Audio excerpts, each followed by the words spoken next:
Kumusta po? Ako po ay isang babaeng nasa 30s. Nasa wakas ay nagdesisyon dahil sa nakakatawang paggigiit ng aking biyenan tungkol sa mga seremonya ng patay. Kadalasan ay nanonood lang ako ng mga video, ngunit hindi ko inaasahan na magpapadala ako ng sarili kong kwento. Ngunit ang naranasan ko ay isang bagay na hindi ko maaaring palampasin. Ito ay hindi lamang isang kwento para sa akin na maglabas ng sama ng loob, kundi para sa mga taong sawa na sa pagdinig ng dahil ikaw ay manugang, dapat kang magtiis. Hindi ako ang tipo ng tao na hindi nagsasabi ng kanyang iniisip. Kapag ako ay inaapi, agad kong sinasabi. Kapag lumalampas sa linya, agad akong nagtatakda ng hangganan.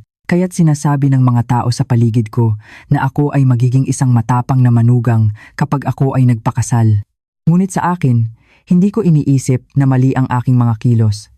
Hindi ba't hindi naman tama na basta na lang sumang-ayon sa lahat ng sinasabi ng matatanda kahit mali sila?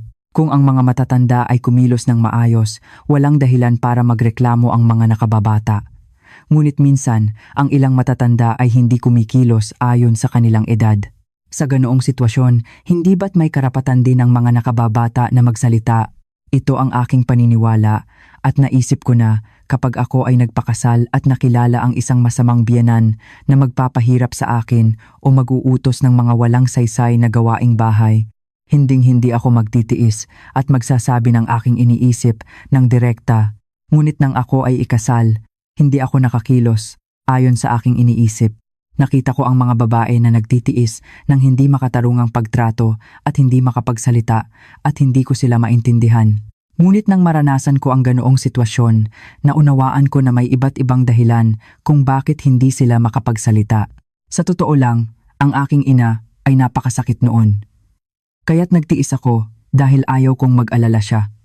Ayaw kong malungkot siya dahil sa aking mga problema.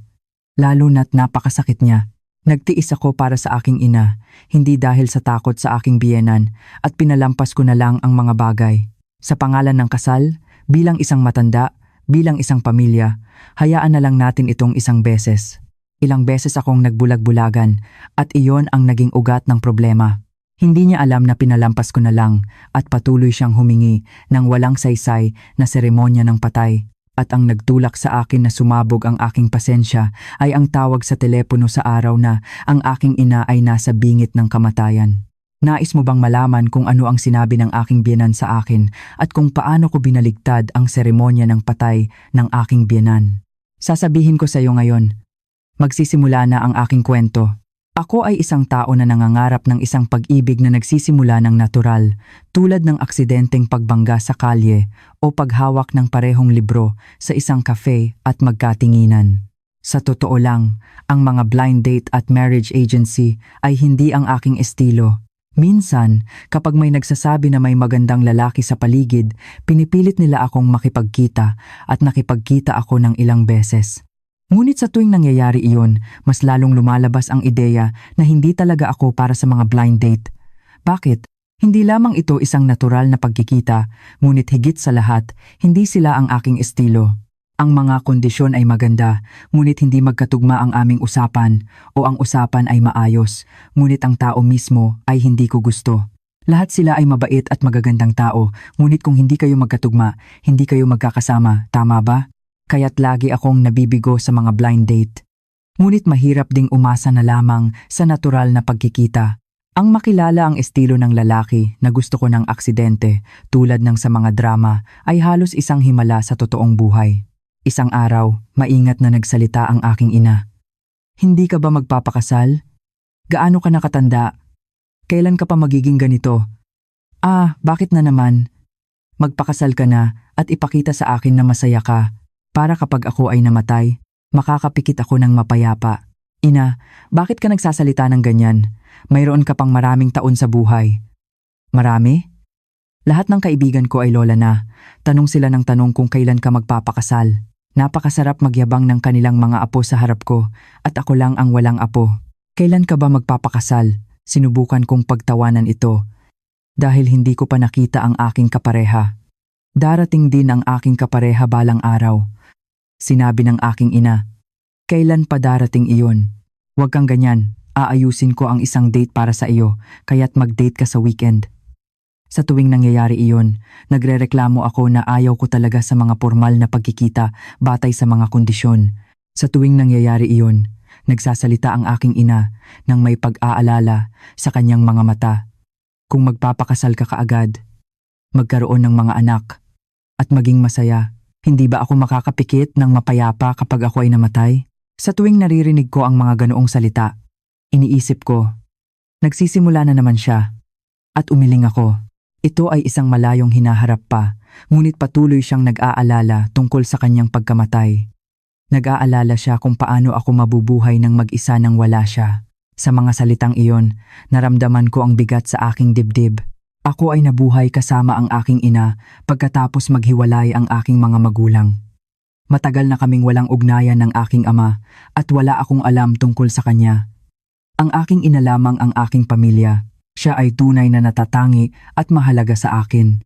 Kaya't kapag iniisip ko na mabuhay ng mag-isa nang wala siya, pakiramdam ko ay nawawalan ako ng pag-asa at nag-iisa sa mundo.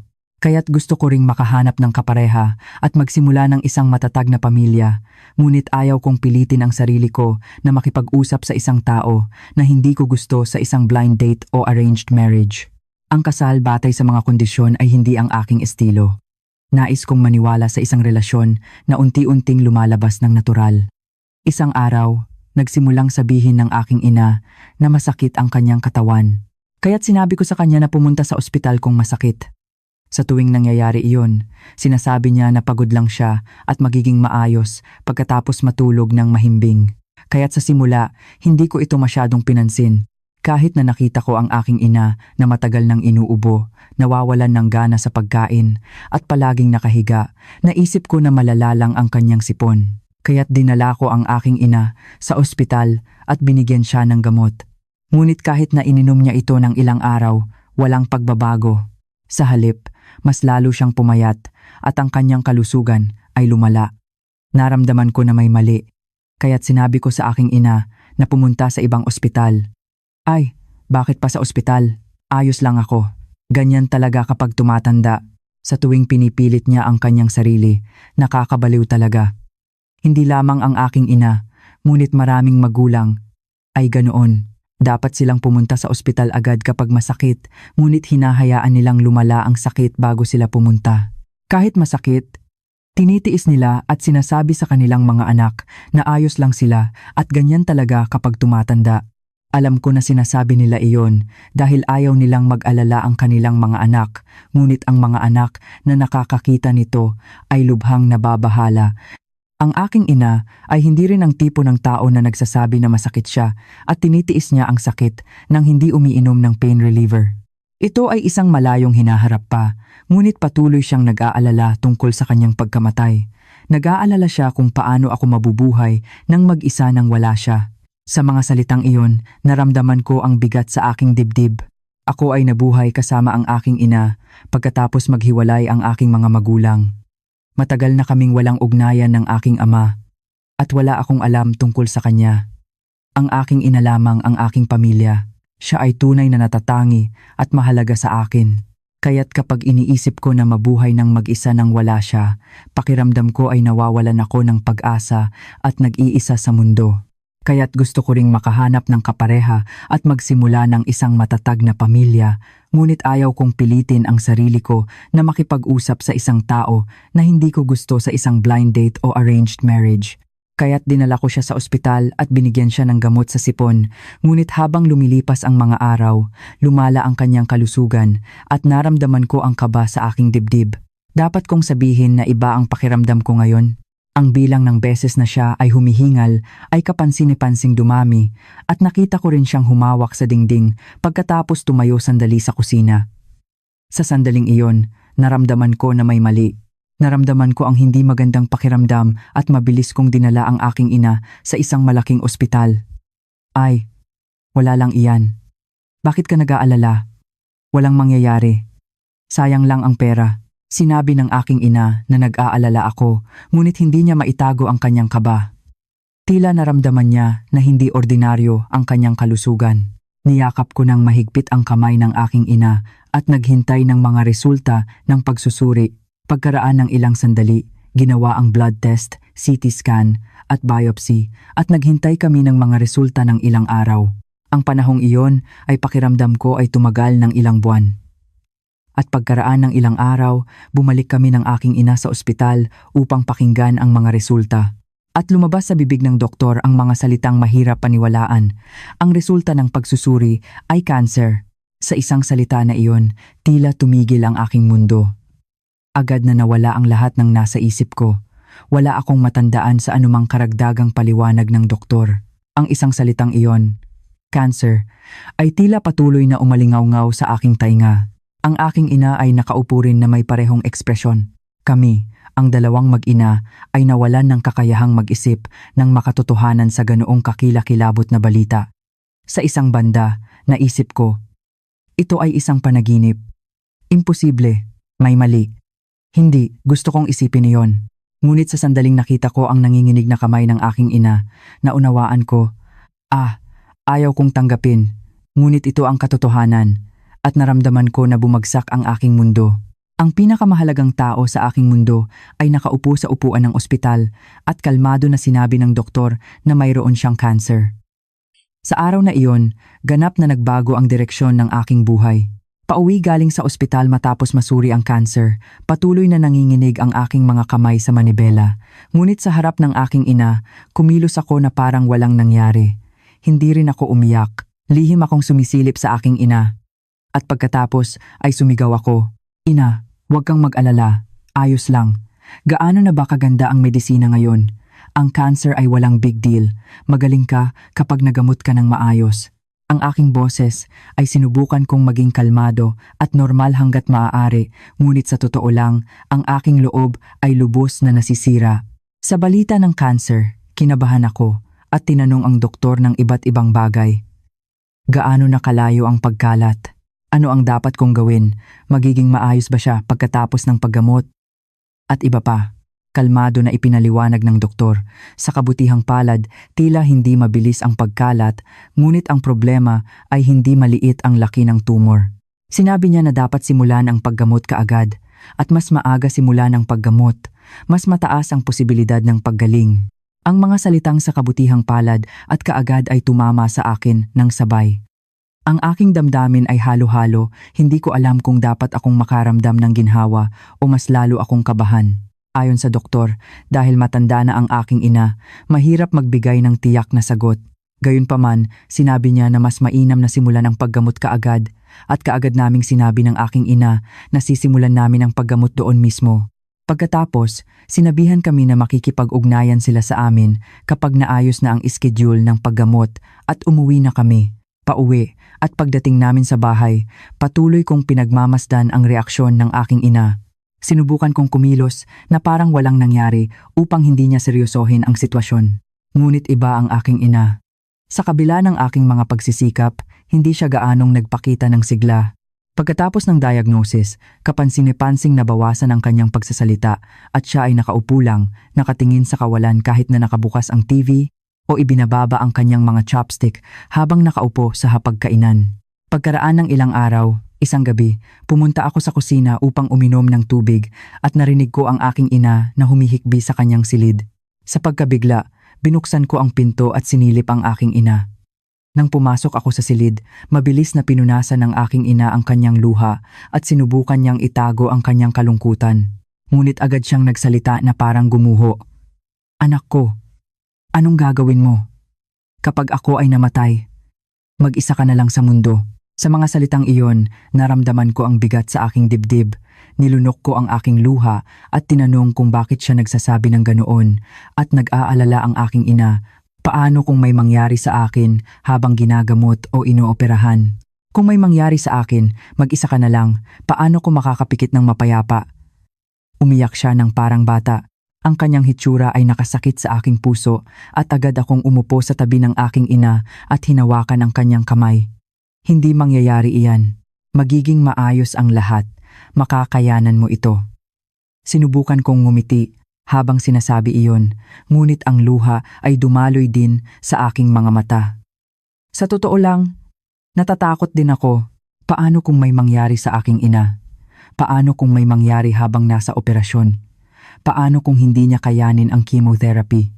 Sa bawat gabi, ang mga kaisipang iyon ay patuloy na sumusunod sa akin. Ngunit hindi ko maipakita ang takot na iyon.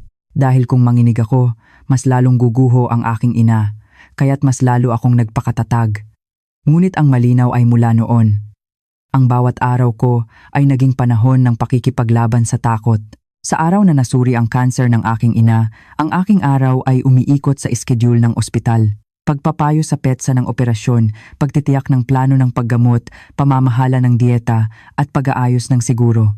Ginawa ko ang lahat ng kaya kong gawin. Sinubukan kong baliwalain ang aking ina na nag-aalala at nalulungkot para sa akin. At alam ko sa aking puso na hindi niya kayang lubos na mag-concentrate sa paggamot hanggat hindi siya nawawalan ng pag-aalala para sa akin. Kaya't nagdesisyon ako, magpakasal. Sa totoo lang, hanggang noon, hindi ko pa rin maipagpapalit ang natural na pagkikita. Ayaw ko sa kasal na pilit na batay sa mga kondisyon. Pakiramdam ko ay parang transaksyon. Ngunit sa panahong ito, ang damdamin ng aking ina ang mas mahalaga kaysa sa aking mga pangarap. Kung ipakita ko sa kanya na masaya ako, hindi ba siya makakaramdam ng kahit kaunting ginhawa? Sa isang kaisipan na iyon, nagdesisyon ako. Marahil ay tinanggap ko na lang ito ng kalmado, na ito ang tadhana upang makilala ang aking kapareha. Kaya't sumali ako sa isang marriage agency. Ang proseso ay mas simple at mas mabilis kaysa sa inaasahan ko. Naisip ko na mas mainam na hanapin ang isang tao na malapit sa aking ideal type sa pamamagitan ng pagtimbang ng mga kondisyon kaysa sa aksidenteng makilala sa isang blind date. Nais kong makilala ang isang tao na makakasama ko ng maayos at may responsibilidad sa pamilya kaysa sa umasa lamang sa emosyon. Dahil gusto kong gumawa ng isang matatag na kinabukasan para sa aking ina. Kaya't nakipagkita ako sa mga lalaki sa loob ng ilang buwan sa pamamagitan ng marriage agency. Sa papel, lahat sila ay magagandang tao. Maganda ang suweldo, matatag ang trabaho at may bahay. Ngunit kakaiba, hindi gumagalaw ang aking puso. Ang mga kondisyon ay akma, ngunit ang aming usapan ay awkward o ang aming mga halaga ay bahagyang magkaiba. Mayroon ding mga tao na hindi ko kaagad masagot kapag tinatanong ko ang sarili ko, makakasama ko ba ang taong ito habang buhay? Pagkatapos ng ilang pagkikita, nakilala ko ang aking kasalukuyang asawa. Iba siya sa ibang mga lalaki. Mula sa unang pagkikita, kakaiba siyang komportable. Ang usapan ay tuloy-tuloy at natural. Ang aming sense of humor ay magkatulad at ang aming pananaw sa mundo ay hindi masyadong magkaiba. Maganda rin ang kanyang hitsura. Higit sa lahat, gusto ko na maganda ang aming komunikasyon. Kaya't naging interesado akong makipagkita sa kanya muli. At pagkatapos ng ilang pagkikita, unti-unti naming ibinahagi ang aming pang-araw-araw na buhay at mga kwento. At isang araw, aksidente naming napag-usapan ang aking ina. Sinabi ko sa kanya ang tungkol sa diagnosis ng cancer ng aking ina at akala ko ay bumigat ang kapaligiran kaya't sinubukan kong mabilis na baguhin ang paksa. Ngunit tahimik siyang nakinig at pagkatapos ay nagsalita. Gusto kitang makipag-date ng seryoso na may intensyon ng kasal. Ha? Kasal? Nagulat ako sa salitang kasal. Hindi pa kami magkasintahan, ngunit seryosong kasal. Ang aking asawa ay may matatag na ekspresyon at sinabi, "Gaano ka ba nag-aalala sa iyong ina?" Nag-aalala siya na baka mag-isa ang kanyang anak kung may mangyari sa kanya. Kung mayroong isang matatag na manugang sa tabi niya sa panahong ito, hindi ba siya makakaramdam ng kahit kaunting ginhawa? Sinabi niya na mayroon kaming interes sa isa't isa at mas lalo siyang gustong makilala ako habang nakikipagkita kami. Pareho kaming matanda at nakikipagkita para sa kasal, kaya't sinabi niya na hindi na kailangang mag-aksaya ng oras at dapat kaming makipag-date ng seryoso at ang aking puso ay tumibok. Kinabahan din ako sa sinabi niya na gusto niya ako, ngunit talagang naantig ako na inisip niya ang damdamin ng aking ina at napaluha ako. Sa panahong ito, naisip ko, siya na ito. Ang kanyang pagmamahal sa akin ay mahalaga, ngunit kung siya ay isang tao na inuuna ang aking ina, naisip ko na maaari kong ipagkatiwala sa kanya ang aking buhay. Naantig ako sa aking asawa at ang pagkaantig na iyon ang naging desisyon ko. Kapag nabanggit mo na ang salitang kasal, kakaiba, ang sumunod ay naging mabilis. Walang pag-aalinlangan na tinanong ng aking asawa, "Kung nagdesisyon ka na, Bakit hindi mo na lang simulan ang paghahanda para sa kasal at unti-unting matutunan ang tungkol sa isa't isa? Nag-isip ako sandali at pagkatapos ay tumango. Tama siya. Walang perpektong taong ganap na alam ang lahat bago magpakasal at ang mahalaga sa akin ngayon ay hindi kailan kundi kung sino ang makakasama ko. Kaya't nagtakda kami ng petsa, naghanap ng venue at nagsimulang ayusin ang schedule ng parehong pamilya. Mabilis ang lahat. Dumating ang aking asawa sa ospital upang bumati sa aking ina at ang aking ina na nakasuot ng hospital gown ay nag-ayos ng kanyang buhok at naglagay pa ng lip balm sa kanyang labi. Ay, ikinalulungkot ko na makita niyo ako sa ganitong kalagayan. Hindi po. Ako po ang dapat na mas maaga nakabisita. Nahuli po ako. Ngumiti siya ng maliwanag at matagal siyang tinitigan ng aking ina bago lihim na sumulyap sa akin. Magandang tingin ng aking ina sa aking asawa at maliwanag ang kanyang ekspresyon sa buong usapan. Sa kauna-unahang pagkakataon mula nang masuri ang cancer, nag-usap sila ng aking asawa tungkol sa iba't ibang bagay na may buhay na mukha. Naaalala ko pa rin kung gaano kadalas ngumiti ang aking ina sa araw na iyon. Sa ilalim ng ilaw ng ospital, mahigpit na hinawakan ng aking ina ang kanyang kamay at sinabi, "Pakiusap, alagaan mo ang aking anak." Niyakap ng aking asawa ang kamay ng aking ina at sinabing huwag silang mag-alala at pinanood ko ang eksena ng may init sa aking puso at pinuno ko ang aking mga mata ng tanawin. Matagal ko na ring hindi nakita na ganoon kaliwanag ang mukha ng aking ina. Sinabi ng aking ina na ayos lang kung masaya kaming dalawa at agad niyang pinayagan ng kasal. At pagkatapos, turno na ng pamilya ng aking asawa. Bago bisitahin ang pamilya ng aking asawa, nagkuwento siya tungkol sa kanyang pamilya. Ang aming pamilya ay medyo maraming seremonya ng patay. Malaking pamilya kami. At kami ang panganay. Kaya't mayroon kaming ilang seremonya ng patay bukod sa mga holiday. Lalo na, mahalaga ang seremonya ng patay sa aking ina. Sandali siyang naghintay at tiningnan ako at pagkatapos ay sinabi niya na dahil maraming kailangan gawin ang babae sa seremonya ng patay, maaaring hindi ko ito magustuhan. Sinabi niya na kung ayaw ko, dapat kong sabihin sa kanya at siya mismo ang susubok na pigilan ang seremonya ng patay. Gusto ko ang kanyang pag-aalaga at nagpapasalamat ako kahit sa sinabi niya. Kaya't kahit na nagpapasalamat ako sa kanyang kabaitan, umiling ako at sinabing hindi na kailangan. Ayos lang, maaari tayong maghandog sa mga seremonya ng patay. Sa totoo lang, hindi ako gaanong masigla. Ngunit sa panahong iyon, mas malaki ang aking pag-iingat at pagmamakaawa. Nag-aalala ako na baka magkaroon ng hidwaan kung sinabi kong ayaw ko. At higit sa lahat, sa panahong iyon, gusto kong kumapit sa kahit ano at manalangin. Naisip ko, paano kung may masamang mangyari sa aking ina kung balewalain ko ang mga ninuno ng aking magiging biyenan? Kung iisipin ng makatwiran. Nakakatawa ito, ngunit sa panahong iyon, desperado ako. Naisip ko rin na kung taos-puso akong maghandog, hindi ba ito makakatulong sa aking ina? Kaya't kalmado kong sinabi na ayos lang na maghandog at ito ang dapat kong gawin bilang isang manugang at ngumiti ang aking asawa na parang nakaramdam ng ginhawa. Nang pumunta ako sa pamilya ng aking asawa, sa totoo lang, ang unang impresyon ko ay medyo mahigpit. Ang kapaligiran ng bahay ay formal at ang mga matatanda ay hindi gaanong nagsasalita. Ang aking biyenan ay nakasuot ng maayos at ang kanyang pananalita ay magalang, ngunit mayroon siyang kakaibang katatagan at parang isang tipikal na matandang babae sa bahay. Dapat kong sabihin na mayroong medyo lumang paaralan na kapaligiran. Ngunit salungat sa aking pag-aalala, ang kapaligiran ay hindi masama at pinuri nila ako. Hindi ka umiiwas sa seremonya ng patay. Bihira ang mga dalagang ganyan ngayon. Mukhang magaling ka sa gawaing bahay. Ngumiti ako sa pagdinig ng mga salitang iyon. Naisip ko na ayos lang ito at na-relax ako sa pagbuga ng hininga na may halong ginhawa. Ano ba kung medyo mahigpit? Gagawin ko na lang ang aking makakaya. Naniwala ako na magiging maayos ang lahat kung masaya ang aking ina kung mabubuhay ako ng maayos. Hindi ko talaga alam noon kung paano guguho ang paniniwalang iyon sa bandang huli. Pagkatapos naming makakuha ng pahintulot mula sa parehong pamilya, talagang mabilis kaming kumilos. Inabangan namin ang petsa ng kasal hanggat maaari at ang pagkuha ng litrato, pagpili ng damit at pagbili ng kasangkapan ay ginawa ng walang pahinga. Kung iisipin ang kalusugan ng aking ina, ang lumipas na oras ay parang luho. kaya't nagmadali kami sa paghahanda ng kasal, kahit na mahirap. Bago iyon, ang aking biyenan ay nag-alala tungkol sa kalusugan ng aking ina at nagsalita. Tinanong niya kung hindi ba mas mainam na magpakasal kaagad dahil hindi maganda ang kalusugan ng aking ina, at sumang-ayon ako sa sinabi niya. Ayaw kong tanggapin, ngunit naisip ko na mas mainam na magpakasal bago pa man may mangyari sa aking ina.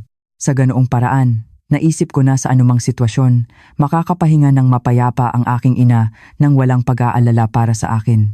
Ang aking biyenan ang unang nag-isip at nagsalita, at naisip ko na inaalagaan niya kami. At nagpapasalamat ako sa kanyang kabaitan. Hindi lamang ako, kundi pati na rin ang aking biyenan at ang aking asawa ay nag-aalala para sa aking ina. Ito pala ang pakiramdam ng magkaroon ng pamilya. Napakatibay. Naisip ko iyan at agad na naghanda at nagpakasal ng walang pag-aalinlangan.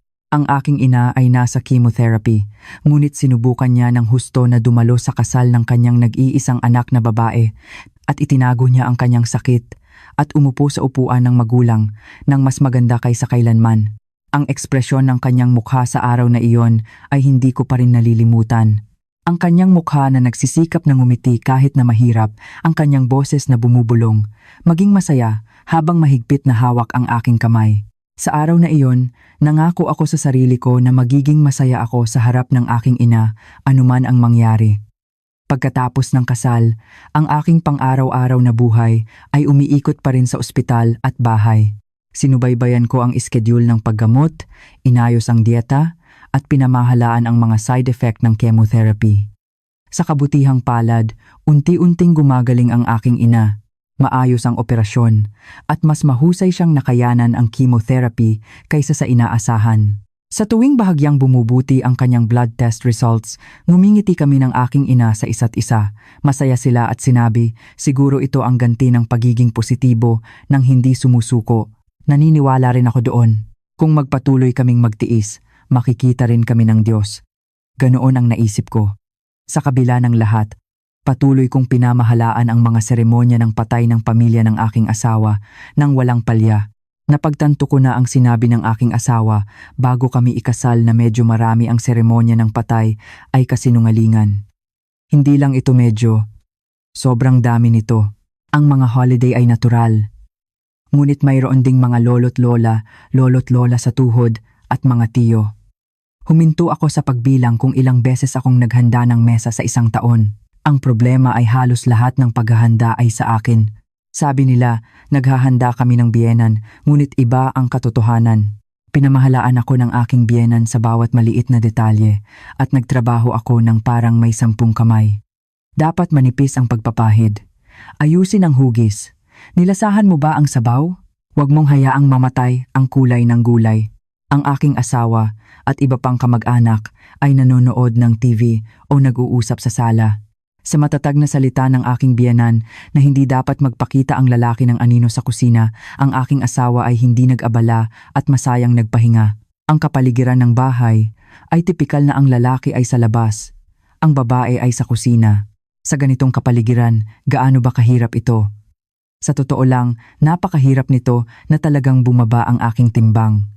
Ang aking pulso ay sumasakit at ang aking likod ay pakiramdam ko ay mapupunit. Ngunit tinitiis ko pa rin. Bakit? Dahil sa panahong iyon, iniisip ko ang lahat ng ito sa ibang paraan. Paano kung ang aking ina ay malas kung maghandog ako sa seremonya ng patay na may sama ng loob?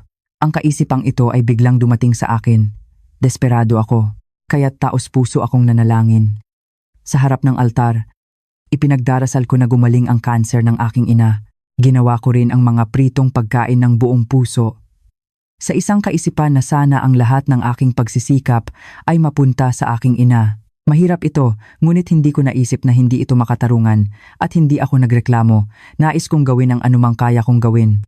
Naisip ko na ang problema sa seremonya ng patay ay maaaring ayusin pagkatapos gumaling ang kalusugan ng aking ina. Kaya't hanggang noon, sinubukan kong maging matapat sa aking tungkulin bilang manugang at anak. Iyon ang aking pagpili. At iyon ang aking katapatan. Nang hindi ko alam kung paano babalik ang katapatang iyon. Ang araw na iyon ay ang pangalawang operasyon ng aking ina. Sinabi ng doktor na ito ay isang mas simpleng pamamaraan kaysa sa nakaraang isa, ngunit hindi ko maaaring maging kampante sa pagtitiwala sa sinabi niya na simple lang ang operasyon. Ito ay operasyon pa rin. Mula pa kagabi, hindi ako nakatulog. Sinubukan kong panatilihing kalmado ang aking mukha upang hindi masyadong kabahan ang aking ina, ngunit sa loob ako ay lubos na natatakot. Hindi naman 100% ligtas ang operasyon, tama ba? Ilang beses na siyang naoperahan, ngunit sa tuwing pumupunta siya sa operasyon, kailangan kong mag-alala. Ang aking ina na nakasuot ng hospital gown ay mukhang mas maliit kaysa karaniwan. Sa pagkakataong ito, sinadya kong maging masaya at sinabi sa aking ina na kinakabahan sa operasyon. Hindi naman ito big deal. Hindi ba sinabi ng doktor na hindi ito magtatagal tulad ng dati? Pagkatapos ay pinilit din ng aking ina na tumango at ngumiti. Ngunit ang kanyang mga mata ay puno ng pag-aalala. Niyakap ko ng mahigpit ang kamay ng aking ina. Sinabi ko sa kanya na huwag mag-alala. At maghihintay ako doon hanggang matapos ang operasyon. Upang mawala ang kanyang kaba, sinadya kong magbiro, minasa ang kanyang balikat at nagkuwento ng iba't ibang bagay. Sa gitna nito, malakas na tumunog ang aking telepono. Ang tumatawag ay ang aking biyenan. Lihim kong sinilip ang aking ina at sinagot ang telepono. Ngunit agad akong nakarinig ng isang boses na nakakabingi sa aking tainga. Nasaan ka? Nagulat ako sa sigaw ng aking biyenan at sinubukan kong sabihin na nasa ospital ako at ang aking ina ay nag-ooperasyon ngayon. Ngunit bago ko pa matapos ang aking sinasabi, tumaas ang boses ng aking biyenan sa salitang ospital. Sinabi niya nang hindi nasisiyahan, "Na naman ba ang ospital na iyan?" At pagkatapos ay sumigaw siya na hindi ko ba alam na mayroong seremonya ng patay ngayon at lubos akong nagulat dahil akala ko ay sinabi na ng aking asawa. Sa totoo lang, ilang araw bago ang operasyon ng aking ina, sinabi ko sa aking asawa na hindi ko alam kung ano ang gagawin sa problema sa seremonya ng patay. Malapit na ang seremonya ng patay at nagkataon na kasabay ito ng operasyon ng aking ina. Anong gagawin ko? Kalmado na sinabi ng aking asawa na siya na ang magsasabi sa aking biyenan. Sinabi niya na abala ang aking ina sa paghahanda para sa operasyon kaya't huwag na akong mag-alala. Ngunit hindi ako kampante. Kaya't sinubukan kong tawagan ang aking biyenan, ngunit sinabi ng aking asawa na hindi na kailangan at mas mainam kung siya na ang magsasabi. Kaya't sumang-ayon ako at naisip na maayos na siyang nakapag-usap. Pagkatapos nito, wala nang sinabi. At ako ay abala kaya't hindi ko na natanong. Naisip ko, ay, oo. Ngunit dahil wala namang sinabi, naisip ko na ayos lang at pumunta ako sa ospital. Nang ipaliwanag ko ang sitwasyon sa aking biyenan at tinanong kung hindi ba niya narinig mula sa aking asawa, buong tapang na sinabi ng aking biyenan na narinig niya. Mas lalo akong nagulat. Naisip ko, narinig niya. Bakit ganito ang reaksyon niya? Kaagad na nagsalita ang aking biyenan. Kahit anong unawa ang subukan ko, kailangan mo pa ring pumunta sa seremonya ng patay. Hindi naman ito operasyon na naglalagay sa buhay sa panganib, kaya't bakit kailangan mong manatili sa ospital ng matagal? Hindi ba dapat kang umalis ng maaga? Sinabi ng aking biyenan na hindi niya akalain na hindi ako darating. Sinabi niya na pinapanood niya lang kung ano ang gagawin ko. Sa mga salitang iyon, labis akong nagulat at sinabi, kahit hindi ito operasyon na naglalagay sa buhay sa panganib, hindi ba't hindi natin alam kung ano ang mangyayari sa operasyon? Pagkatapos ay sumigaw siya, nagsasalita ka ba ng ganito sa iyong biyenan? At muling nag-ingay. Habang lumalala ang ekspresyon ng aking mukha, ang aking ina, na nakatingin sa akin, ay tumingin ng may pag-aalala at dahil sa lakas ng boses ng aking biyenan na sapat na marinig kahit sa telepono, nagbago ang tingin ng aking ina. Sa sandaling iyon, pumasok ang nurse at sinabing kailangan na akong pumasok para sa paghahanda ng operasyon at mas lalo akong kinabahan. Kailangan kong sumama sa aking ina para sa paghahanda ng operasyon at ang aking biyenan ay sumisigaw sa telepono. Habang nag-aalangan ako, biglang kinuha ng aking ina ang aking telepono at malinaw niyang sinabi sa telepono, "Siya po ang nanay. Kumusta na po kayo? Hindi ko po alam na may mahalagang seremonya sa inyong pamilya, kaya't pinahaba ko po ang pagpipigil sa aking anak. Ipadadala ko po siya kaagad. Huwag po kayong mag-alala." Nagsalita ang aking ina ng may napakaliwanag na boses at nakatitig ako sa kanya nang hindi makakilos. Magalang na nagsalita ang aking ina hanggang sa huli at binaba ang telepono. At tumingin siya sa akin ng walang anumang ekspresyon. At nang tanungin ko kung bakit siya nagsalita ng ganoon sa aking biyenan at kung saan ako pupunta habang inooperahan ang aking ina, matatag na sinabi ng aking ina na pumunta ako. Sinabi niya na huwag na akong mag-aksaya ng oras at umalis kaagad upang hindi ko marinig ang mga reklamo sa hinaharap at hindi naman siya bata upang hindi niya kayanin ang operasyon ng mag-isa at ang mga salitang iyon ay mas nakasakit sa aking puso. Gayunpaman, habang nag-aalangan pa rin ako, sinabi ng aking ina, "Hindi ba kayo ikinasal? Kung magkakaproblema ka sa pamilya ng aking asawa dahil sa akin, malulungkot ako." Sa mga salitang iyon, hindi na ako makapagsalita at sa muling pagtulak ng nurse, itinulak ako ng aking ina. Hindi ko maihakbang ang aking mga paa at ilang beses akong nag-aalangan sa harap ng silid ng ospital, ngunit ang aking ina ay hindi lumingon at sumama sa nurse upang maghanda para sa operasyon.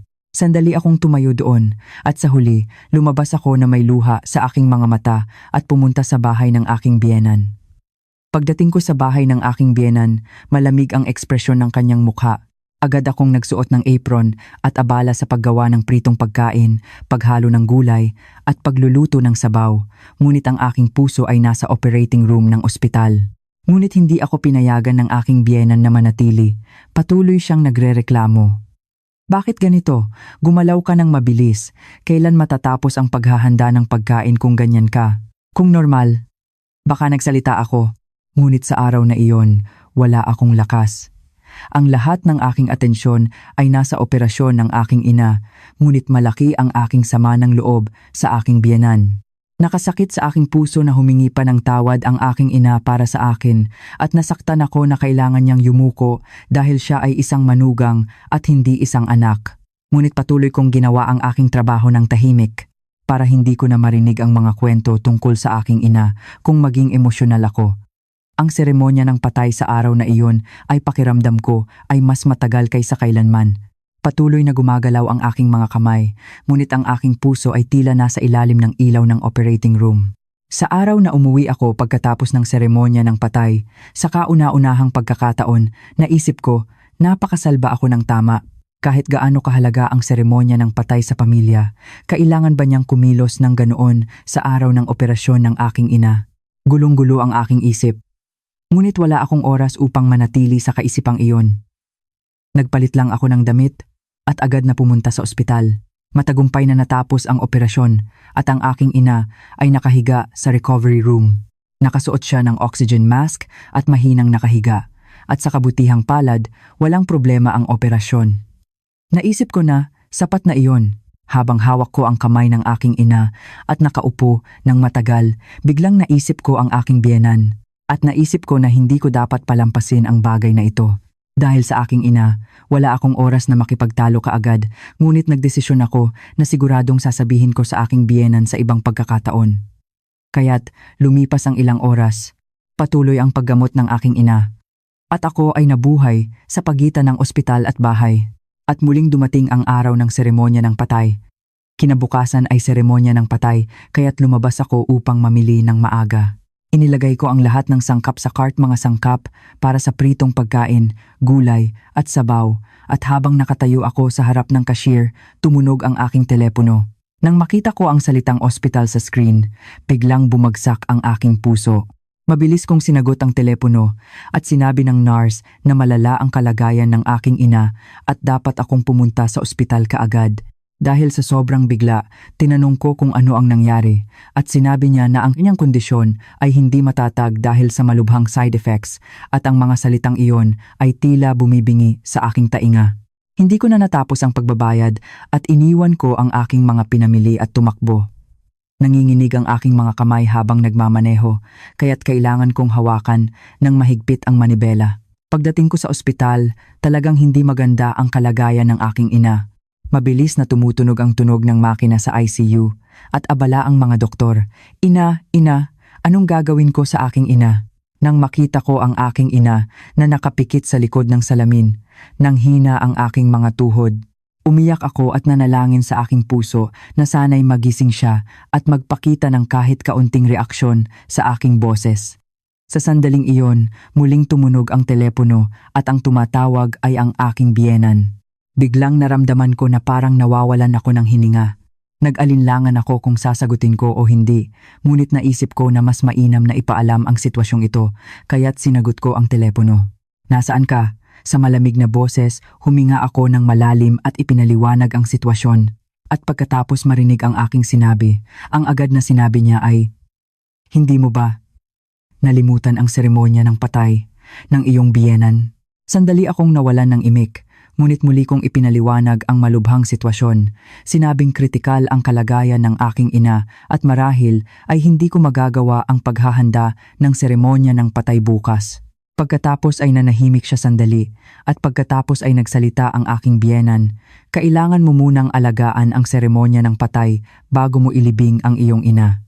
Sa sandaling iyon, mayroong isang bagay sa loob ko na nabali. "Ano ang sinabi mo? Kahit na nasa bingit siya ng kamatayan, buhay pa rin siya. Paano mo masabi iyan?" At sinabi ng aking biyenan, "Sino ba ang nagkamali? At ngayon ay nakikipagtalo ka sa akin." Sinubukan kong makipag-usap ng maayos at hikayatin siya, ngunit sinabi niya na hindi niya kayang tiisin ang aking kawalang-galang at muling nagreklamo. Ayaw ko nang makinig, kaya't tinanong ko, mas mahalaga ba ang seremonya ng patay kaysa sa buhay? At sinaway ng aking biyena ng aking salita at mas lalong tumaas ang boses niya, ngunit ayaw ko nang makinig. Pakiramdam ko ay walang katapusan ang usapan, kaya't ibinaba ko na lang ang telepono. Sabay na sumabog ang luha at galit, ngunit sa likod ng salamin, ang aking ina ay nakahiga pa rin ng walang malay at ang isang salita na narinig ko kanina ay patuloy na umalingaw-ngaw sa aking tainga. "Bago mo ilibing, unahin ang seremonya ng patay." Ang mga salitang iyon, ang ganap na nagtapos sa aking buhay, may asawa. Sa kabutihang palad, pagkatapos ng ilang emergency treatment, nalampasan ng aking ina ang kritikal na bahagi. Sinabi ng doktor, nalampasan na niya ang krisis, ngunit kailangan pa nating subaybayan ang kanyang kondisyon sa ICU sa loob ng ilang panahon. Sa sandaling narinig ko iyon, muntik na akong bumagsak. Ang ginhawa na siya ay buhay pa at ang pag-aalala na hindi pa tapos ang lahat ay sabay na dumating. Ang aking ina ay inilipat sa ICU at ako ay umupo sa harap ng upuan, nagpuyat buong gabi. At sa ilalim ng ilaw ng fluorescent, isang pangungusap lamang ang umalingaw-ngaw sa aking isip. "Bago mo ilibing ang iyong ina." Hindi ko mabura ang mga salitang iyon. Mas lalo itong naging malinaw habang sinusubukan kong burahin. Hindi ko siya mapatawad. Hindi iyon isang simpleng pagkakamali sa pagsasalita. Patuloy na tumutunog ang aking telepono at naghalinhinan ang aking asawa at biyenan sa pagtawag. Maraming text message din ang dumating. Ayaw ko nang makita, kaya't pinatay ko na lang ang telepono. Kailangan ko pa bang mabuhay kasama ang ganitong mga tao? Hindi ba mas malulungkot ang aking ina kung makita niya akong naghihirap? Tama ba na pilitin ang isang kasal na hindi masaya? Habang nakatingin sa pinto ng ICU, nag-isip ako ng malalim at sa wakas ay nagdesisyon. Oo, makikipagdiborsyo ako. Bago iyon, gusto kong ayusin at tapusin ng maayos ang mga bagay na aking tiniis, ang mga salitita at ang mga pag-uugali.